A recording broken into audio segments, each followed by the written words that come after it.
শুধু মধ্যপ্রাচ্য নয়, পৃথিবী জুড়ে প্রতিধ্বনিত হচ্ছে মুসলিম রাষ্ট্রগুলোর ঐক্যই বহিরাগত নির্যাতন থেকে রক্ষা পাবার হাতিয়ার। সম্প্রতি ইরানের প্রেসিডেন্ট মাসুদ পেজেশকিয়ান এবং ইয়েমেনের সুপ্রিম পলিটিক্যাল কাউন্সিলের চেয়ারম্যান মাহদি আল মাসাদের মধ্যে ফোনালাপে একটি শক্তিশালী বার্তা উঠে এসেছে। আর তা হলো, যদি মুসলিম দেশগুলো এক হয়ে থাকে তাহলে শত্রুরা তাদের নির্যাতন করতে পারবে না। তাদের আলোচনায় উঠে আসে মুসলিম দেশগুলোর ঐক্যের গুরুত্বের বিষয়টি। দুই নেতা বলেন, যদি মুসলিম দেশগুলো তাদের সুসম্পর্কের ওপর মনোযোগ দেয় তাহলে তারা শত্রুদের অত্যাচার থেকে নিজেদের রক্ষা করতে পারবে। এই মতামত দীর্ঘদিন ধরে মুসলিম বিশ্বের মধ্যে ঐক্যের আহ্বানকে প্রতিফলিত করে, যা বহিরাগত হুমকি থেকে নিজেদের রক্ষা করার জন্য গুরুত্বপূর্ণ বলে মনে করা হয়। ঐক্যের ধারণাটি গুরুত্বপূর্ণ কারণ বর্তমান ভূ রাজনৈতিক প্রেক্ষাপটে বিভক্ত মুসলিম দেশগুলো বহিরাগত শক্তির প্রায়ই আক্রমণের শিকার হয়। মুসলিম দেশগুলো ঐক্যবদ্ধ হলে আন্তর্জাতিক মঞ্চে আলোচনা ও সমঝোতার শক্তি বৃদ্ধি করতে পারবে, যা বহিরাগত আগ্রাসনের প্রতিরোধে গুরুত্বপূর্ণ ভূমিকা রাখবে। দুই নেতার এই আলোচনা এমন এক সময়ে চলছে যখন ইয়েমেনের ওপর মার্কিন বিমান হামলা অব্যাহত রয়েছে এবং অনেক সাধারণ মানুষ হতাহত হচ্ছে। এই বিমান হামলাগুলো মধ্যপ্রাচ্যে বহিরাগত হস্তক্ষেপের একটি বড় উদাহরণ, বিশেষ করে মার্কিন যুক্তরাষ্ট্র এবং তার মিত্র দেশগুলোর মধ্যে। ইয়েমেন শুধু একটি অভ্যন্তরীণ সংকটের স্থান নয়, বরং এটি আঞ্চলিক ও আন্তর্জাতিক শক্তির লড়াইয়ের ক্ষেত্রও। গাজায় চলমান ইসরায়েলি আক্রমণ, বিশেষ করে 2023 সালের 7 অক্টোবর থেকে ইয়েমেনের ফিলিস্তিনিদের প্রতি সমর্থন জানানো এবং ইসরায়েলি ও পশ্চিমী শক্তির বিরুদ্ধে অবস্থান নেয়া যার বড় উদাহরণ। এটি মুসলিম বিশ্বের মধ্যে একটি বৃহত্তর রাজনৈতিক এবং ধর্মীয় ঐক্যকে প্রতিফলিত করে, যেখানে দেশগুলো নিজেদের ঐতিহাসিক এবং ধর্মীয় মূল্যবোধে এক হয়ে প্রতিরোধের ভূমিকা পালন করছে।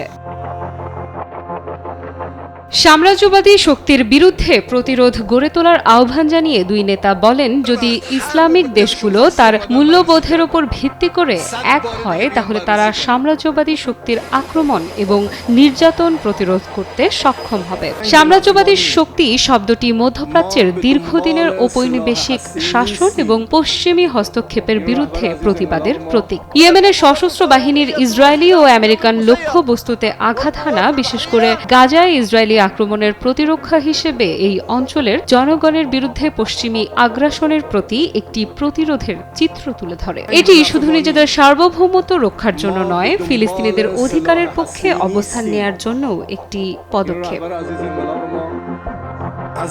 সঠিক প্যাড আর সঠিক তথ্য দিয়ে কেশু সামলে নিব এক হয়ে।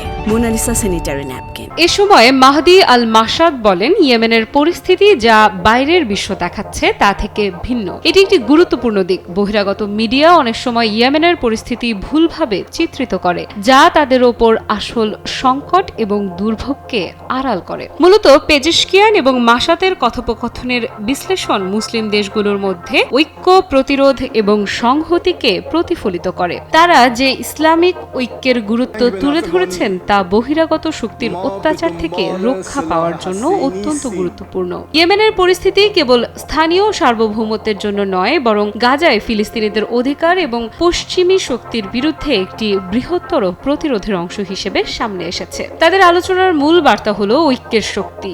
মাসাদ বিশ্বাস করেন, মুসলিম দেশগুলো যদি তাদের সাধারণ মূল্যবোধ এবং লক্ষ্যে অবিচল থাকে তবে তারা সাম্রাজ্যবাদী শক্তির দ্বারা শোষণের বিপরীতে সফলভাবে ঘুরে দাঁড়াতে পারবে। এটি শুধুমাত্র ভৌগোলিক যুদ্ধ নয়, এটি এমন একটি যুদ্ধ যেখানে মিডিয়া এবং বাইরের চাপের বিরুদ্ধে প্রতিরোধ গড়ে তোলা প্রয়োজন। এটা পরিষ্কার যে মুসলিম দেশগুলোর মধ্যে ঐক্য প্রতিষ্ঠা করা সহজ নয়, তবে পেজেশকিয়ান এবং মাসাতের মত অনুযায়ী এটি শক্তি, প্রতিরোধ এবং শেষ পর্যন্ত নির্যাতন থেকে মুক্তি পাওয়ার পথ।